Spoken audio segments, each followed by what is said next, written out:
Galing ng Pilipinas sila Mario Story. Tinatanong niya ako nung nasa Pilipinas siya pauwi ng Japan kung anong gusto ko pasalubong. Sabi ko sa kanya, wag na siya mag-abala. Kasi dami-dami ng gasto. Sabi ko, wala akong papabili. Wala kahit ano. Ayun kasi makulit kasi yun. Si Maricha. So, ito ang mga pasalubong niya. Kahapon pala nagtimpla na ako ng gatas kasi hindi ko na natiis yung Bear Brand.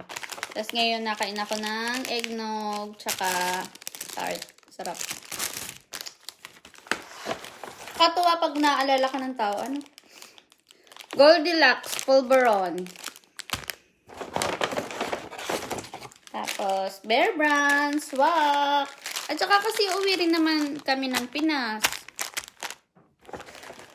Parang taste muna. Taste muna bago.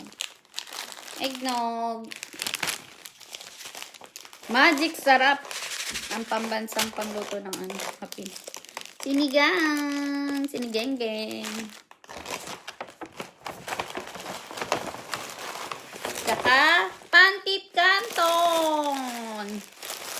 Hindi na ako makapag-diet. Ano ba yun? Magda-diet pa naman ako sana bago umuwi ng Pinas, char. Papakain na naman ako ng asasarap. Thank you! Arigatou gozaimasu! Sa aking kamukha. Si Marichan. Mario Story. Nag-abala pa. Pakalami ng gasto sa Pilipinas. Nag-abala pa. Kahit wala naman eh. Pero thankful. Thank you so much. I love you, ma. Mwah!